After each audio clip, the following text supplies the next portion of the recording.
and it's got great tension. I think this is a vineyard we've put an awful. It was at this moment that he knew. He f***ed up.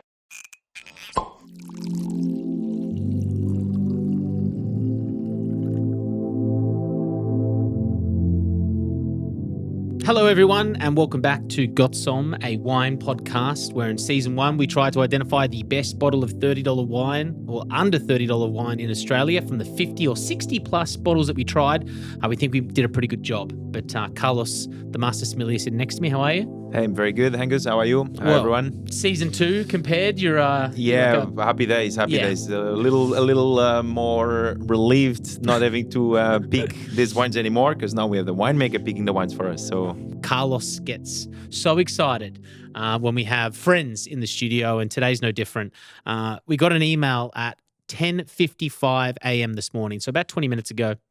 And it said, Martin is running 5 minutes late, but he's bringing some really special bottles. Mm-hmm. And the smiles on our faces immediately were present. Martin Spedding from 10 Minutes by Tractor, thank you so much for coming in. Thanks very much, Angus and Carlos. Great to be here. The box you brought in certainly hasn't disappointed. Wow. Certainly you are taking the record for most amount potentially to be drank on the podcast, or tasted at least. Well, we've covered a few bases. It's nice to have a bit of a exploration around the peninsula. But we do like to start off with a cheers. And what bottle would you like us to open first as we start our discussion? Oh, well, look, let's start with the McCutchen Chardonnay. Why don't we do that? Seeing we're going to... And a bit of a history on McCutchen. Well, McCutchen's one of the original 3 vineyards. So the story of 10 Minutes by Tractor goes back to the three original families who planted their vineyards in Main Ridge on the Mornington Peninsula. They didn't know each other at that point, but they all used the same consultant. So they ended up with the same varieties and the same clones of Chardonnay and Pinot. So it was a few years later, so that was around 1992, and in the mid-90s, Andrew McCutchen and Vivian were realised that, having a very small vineyard to make wine and to make it work, really it was a little bit too small. And so he went about approaching some other families on the peninsula and the local area to see if they were interested in combining resources and I suppose effectively, create a mini co-op. So it was a really great idea. And out of that, he was introduced to Peter Wallace and Elizabeth Wallace from the Wallace Vineyard, and James and Kerry Judd. And so the 3 families got together to really just to combine equipment, to employ a vineyard manager that could look after all 3 properties. And at that stage, it was really about grape growing. They were selling their grapes to other wineries on the peninsula, but inevitably, of course, it turned to why don't we make our own? Mm-hmm. That's it. So the McCutchen Chardonnay is Andrew and Vivian's property, which Karen and I now live on the Mornington Peninsula. So this is home. So I thought we might start with that. Yeah, for sure. As we say, cheers. salud and cheers. Cheers. Cheers. Can't reach you across the table, but we don't mean to be rude. And to Carlos as well. Cheers. Wow, firstly, beautiful. I love oak, of course, on Chardonnay. I mean, Chablis versus Chardonnay for me. I'm a Chardonnay guy. Mm-hmm. And God, that smells wonderful. And some peach as well? Yeah, it's very interesting as we look at the 3 vineyards. The McCutchen is very much sort of a rounder, richer style of Chardonnay. Interestingly, the 3 home vineyards all had the same clone of Chardonnay, P58. Mm-hmm. Not wanting to get too geeky too soon, but warm us up. Is interesting, and we probably we'll have to touch there, because obviously, as on the way up, you were saying, challenging vintage. Yeah, would that clone be one of those that actually more resilient, I guess, to the Well, climate, especially because Mornington is cooler and wettier and so yeah, maritime. it's a little bit hard to say. I mean, it's a very reliable clone. It's the equivalent of MV6, I think, as far as Pinot is concerned. It's a Penfolds brought it in 1958, supposedly from Montrachet in Burgundy. It's been a very reliable clone, and it's on all three vineyards. And so, they're the old vines. So these are 30-year-old vines now, and yeah, they're certainly they're resilient. They've obviously got very good and strong root systems. It was interesting when Andrew and Vivian planted the vineyard, they couldn't get enough of this clone, so they had to get some of the Davis clones, the I-10 clones, and ultimately we decided to pull those out and we planted some younger vines. And the younger vines have probably taken 10 to 12 years to really establish themselves and to start giving us that consistency. So certainly the age helps. Yeah. So P4 and MV8, these aren't Star Wars characters like C3PO. These are, French style grapevines that have been imported over. Where do you get them from? Are they styles or are they actually shipped over? Yeah, well, that's an interesting question which could have a very long answer to it. But if you think about it, in the early pioneers in the wine industry, going back to the 18th century and the 19th century, there were various limited sources of getting vine material, and most of which was coming in through cuttings. There were some cuttings on the original sort of first fleet that Governor Phillip planted in his governor's gardens. But of course, there were a number of people who brought in vine cuttings. MacArthur, of course, very famously, and maybe even more famously, James Busby, sort of in the 1830s. So, so they were really up to that stage, getting hold of just different varietals to see what varietals will work was the sort of really the initial task. And I suppose if you bring it forward without sort of diving into all the history of the clones, because it is interesting, and if anyone is really interested, then they should look out for Andrew Cayard's wonderful history of the Australian wine industry, which is about to sort of come out soon, and it goes into quite a lot of detail on some of these clones. But if you think about it, after the wine industry was very well established by the late 19th century.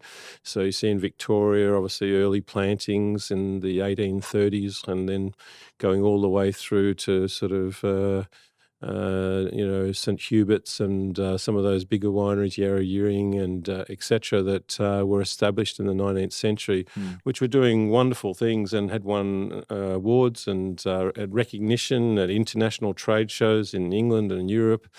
But of course, it all sort of came to sort of a crashing sort of halt with phylloxera, which sort of wiped out a large part of the industry, and then just the economic change in economic circumstances through the depressions and other things. So when you get to around the 1920s, most there were no vines in the Yarra Valley. There were most of the vines in Victoria had been pulled out, with maybe the exception of Rutherglen and a few other places like Tabilk. As a result of a scheme where the government encouraged and paid, obviously, for vines to be pulled out. So it wasn't then until the 1960s that vignerons started to plant again. Obviously in Victoria, we think about Yarra Valley and the doctors, Dr. Middleton and co, who planted there. And then, of course, down on the Mornington Peninsula, the first plantings in modern times were, I suppose, that second or third wave, if you like, started in the early 70s. And really, at that stage, there was still a lot of sort of the main focus was which varieties do well. And so if you think about the early vineyards that were planted on the peninsula, so LG Park, Main Ridge Estate, Merrick's Creek, etc.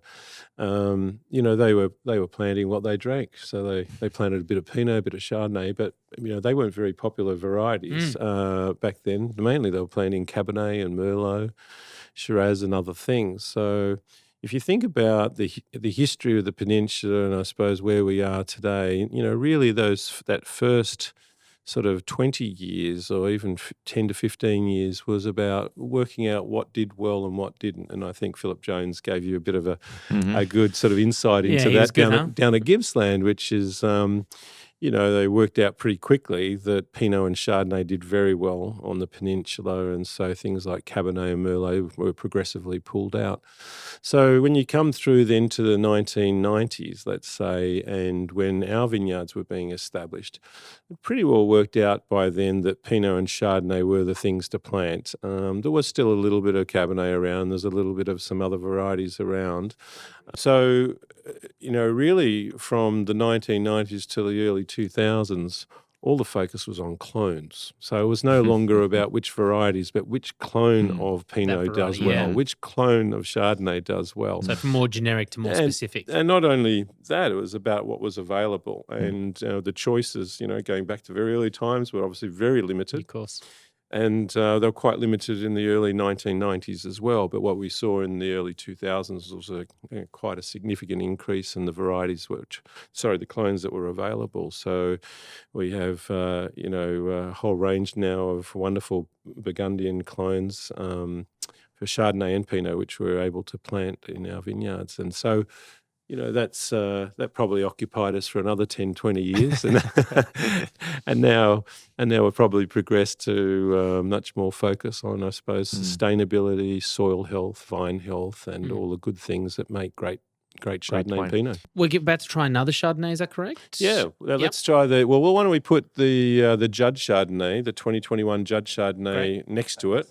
And what's interesting here, Angus, is you get, and Carlos has obviously done this before, is looking at just this comparison in style between these two vineyards, which are only 500 odd metres apart. And again, planted at the same time. I think there's only a year's difference in the planting date. Same clone, same trellising, been looked after by the same people all that time. So sorry, I got excited, Martin. I'm having to have a second pull. You're having a top up. Apologies. Yeah.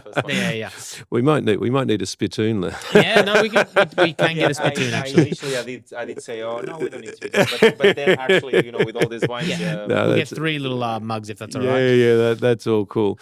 Yeah, so this is just a really interesting exercise. Angus, this is the first time you've done it. We've got so you've poured the Judd into the left-hand glass, haven't you? Yes. Middle. Was the second one. Yeah.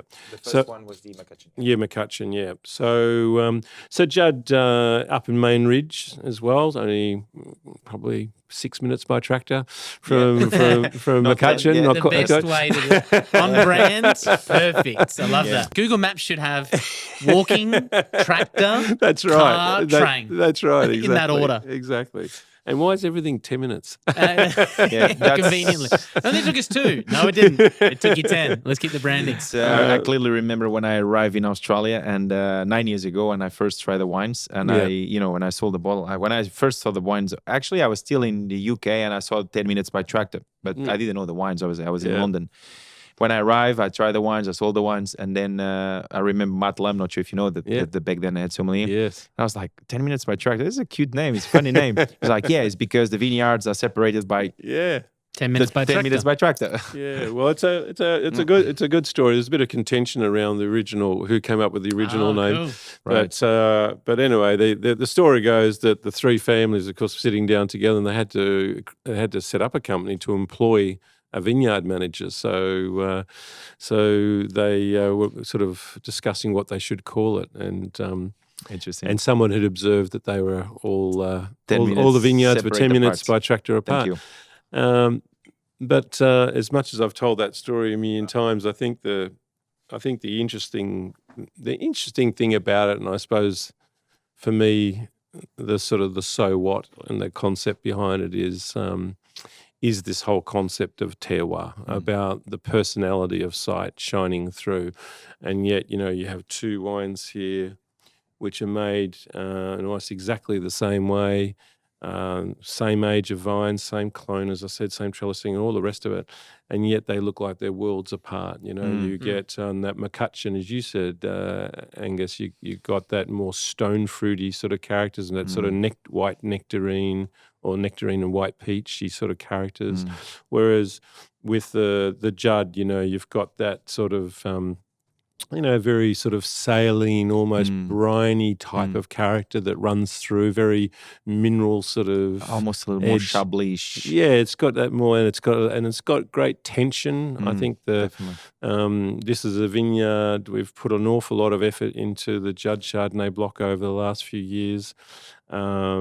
And in soil health and vine health, we converted it from a different trellising called Scott Henry to VSP. Doesn't matter really what that means, other than as the vines have now matured, we thought that was best for them. And we really are seeing, I think, that wine really sort of starting to build out in that mid palate, and think the 21 is looking good. And that is only 6 meters difference eye altitude for the Judd, a little higher rather than 200. Is that? Yeah, it's a little lower in the valley. The Judd and the McCutchen vineyards start sort of at the same point, which is around 200 meters above sea level, and then they're both in a valley. So the Chardonnay for the Judd is a little bit lower down, so I think it's around 180 odd meters, and whereas the McCutchen goes from 200 all the way down to, I think, about 170. Do you see a bit of a difference there, Angus? Yeah, I do. I don't know price points. I don't know about that kind of, but I do prefer glass number 2. Is this the Judd? Yeah, I don't know why. What do you think the main characteristics of difference? Well, I think they're very different in that they're very different shape. So if you think straight away, if you have a smell of those two, taste of those two, you really, first of all, you're going to be matching them very differently from a food point of view.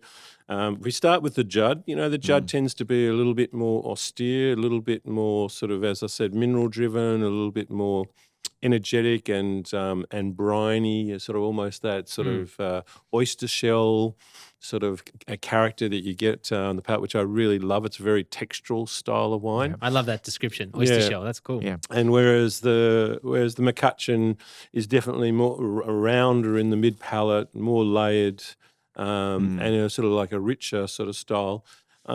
So very, very different wines, I think, and I love them at different occasions. I think the Judd is drinking really beautifully now. And what about in terms of like oak regime for these wines? Like what would be the difference between them, or similar approach? Not significant difference. Yeah. So we're pretty light on with the oak. So we look at usually for the single vineyard wines and the estate wine, we'd probably be around that sort of 15 to 20%.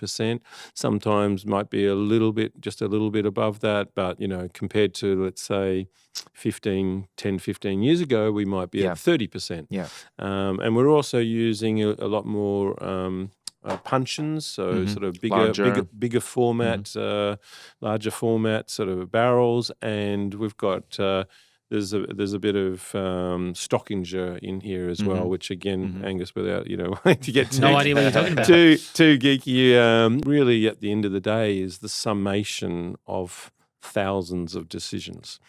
And thousands of decisions that have been made over a long period. Every vintage you make hundreds of decisions. Yeah. Starting with the first decision, which was to plant a vineyard. But if you think about how you manage the vineyard and all of the decisions there, we talked about clones. You talked about sustainability, soil health, cover crops, all the things we're trying to do to make the vineyard as vibrant as possible and to grow the best fruit.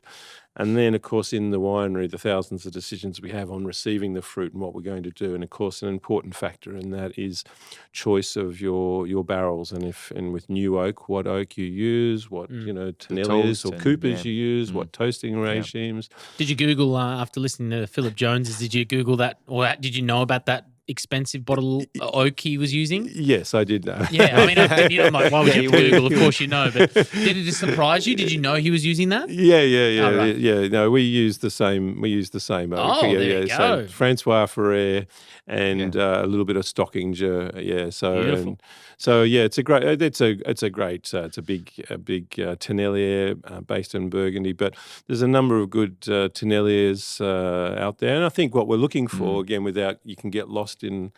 And winemakers are very good at sort of going down rabbit holes on some of these. Well, that's called passion, you know? Yeah, some of these things. But I think, if you bring it back to a level, I think what you're looking for is to marry the best with your style of wine and with the style of wine that's produced on a particular site, to marry that with the best oak you can, that has the best integration, that's going to give the best platform for the fruit to tell the story, and certainly to be part of the, if you like, the structural components that are in the background and not at the forefront. You don't want to be seeing that oak up front. I mean, sometimes when wines are a little cold and sometimes when they're a little younger, you might get a little bit more of that oak showing through, but certainly you want to see that sort of recede into the background. And really the best wines you ever drink are the ones where you're not looking at those components, you're just seeing something that is seamless.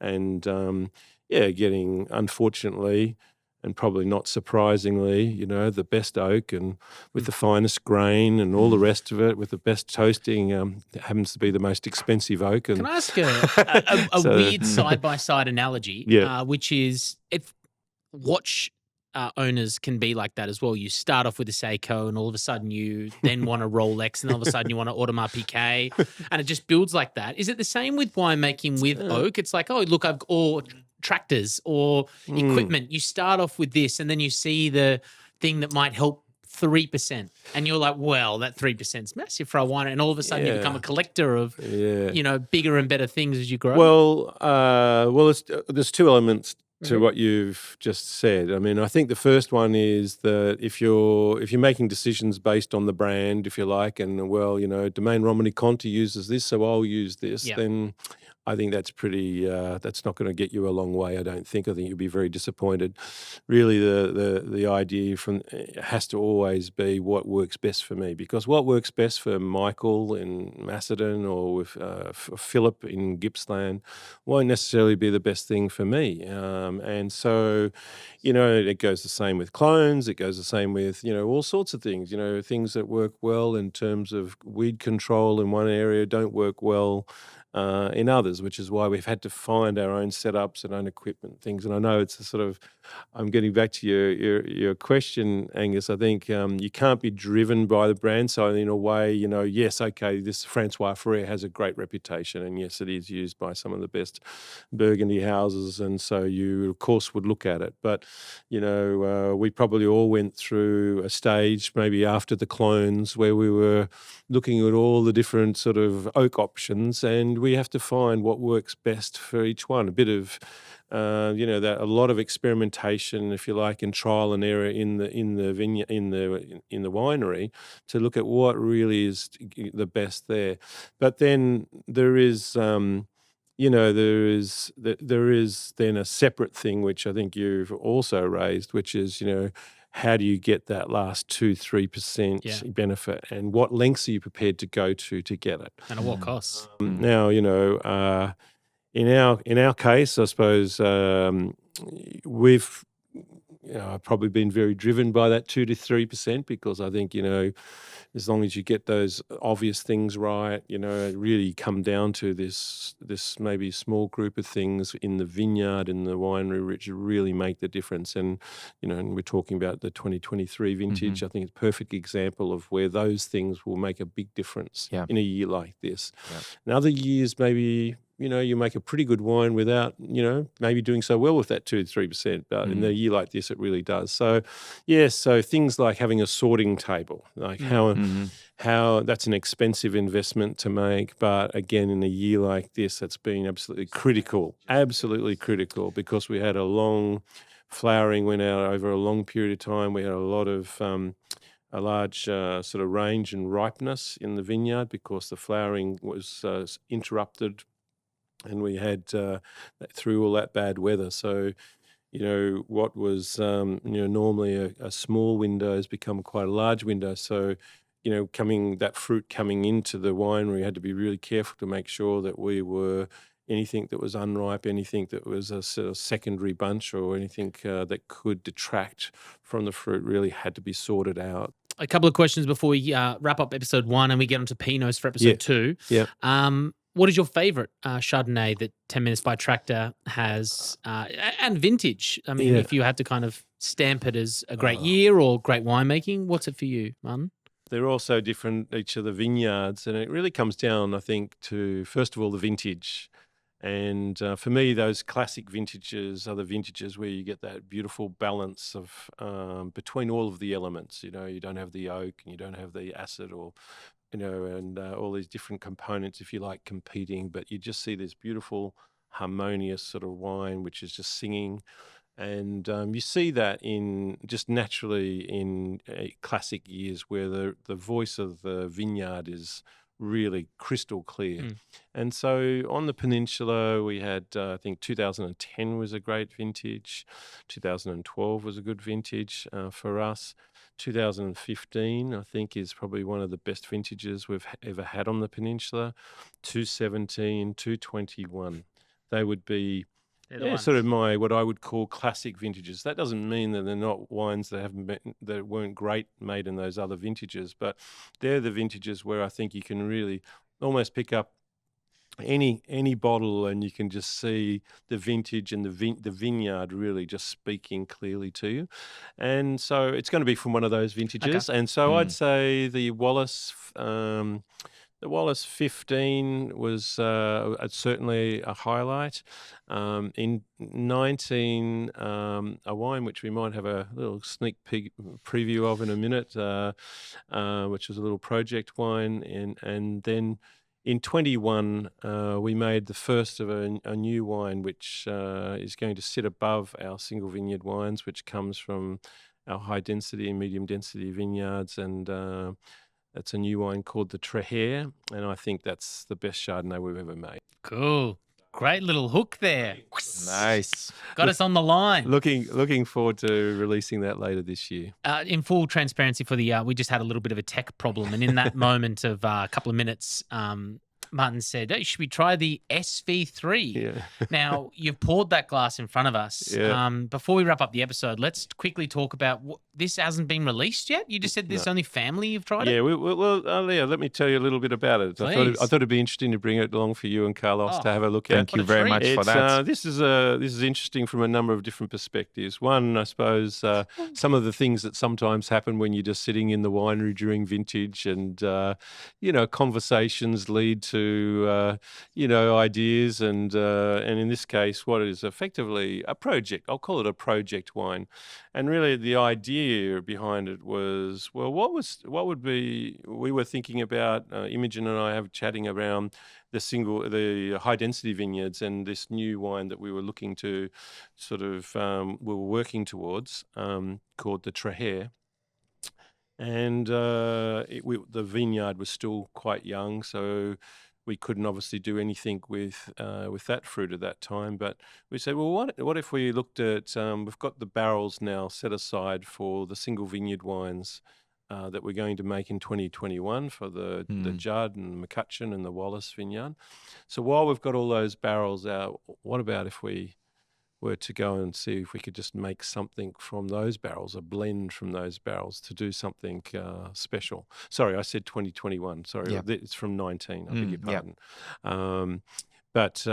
So we had the barrels all out on the floor, and we started a process, and it was a bit of fun. It went on for a couple of days, looking at a whole bunch of different options. But really what this was is to say, well, what's the best Chardonnay that could represent Main Ridge, that sub-region that we are based in on the Mornington Peninsula. So we bottled this obviously, and we're looking at releasing it shortly. It's only a very small amount of wine, but it smells so different. It's got effectively, I suppose, some of the best of each of those vineyards. Some of that lovely lift and that sort of floral white flower sort of character from Wallace. It's got that lovely, drive of acidity and some of that richness that you see on the McCutchen. But what do you think? I mean, Is the first impression seemed like really really Yeah. pungent, like much stronger, much more. it's got a little bit of that powerful. reductive sort of a little lift. It's got a little bit of matchsticky sort of. Yeah, I character think going. that came more now with the aeration. I think Yeah. I poured the glass and I didn't touch it, and it came like quite Yeah. powerful. But now with a little bit of aeration, yeah, it's that really really a lot of tension as well on this one. But still more, I feel more powerful and more complete, more complex. Yeah. Very very cool. And I think what it's done is just given us that encouragement for, to keep pushing along. No release date yet in mind, or is it going to be It'll 2023? be next couple of weeks. Oh wow! Next couple of weeks, Okay, so yeah. as we probably are drinking this, Yeah. it's out. Yeah. Oh wow! Yeah. Well, I mean, I don't have the palate to distinguish why it's so different. The nose for me is definitely the most different of the three. I mean, I love there's something about the Judd that is. You talked about that harmonious balance. Yeah. I kind of feel that in the Judd, but this feels like it's really trying to make a name for itself. Yeah, for me, I think, again, bringing it back to a sort of a level, this is all Chardonnay. It shows you just how versatile Chardonnay can be That's a great. and how good it is at reflecting the terroir and giving, and having a personality. And I think when you're thinking of food and when you're thinking of a particular moment, you can, have some quite clear ideas as to what style you might like or what you might like to have. And that's the fun of doing all this. Well, if you thought it was special to have an unreleased wine, well, out now as we release this episode. But the next episode of this Got Somme double series is going to be with 10 Minutes by Tractor, of course, Martin. But we're going to be doing Pinots.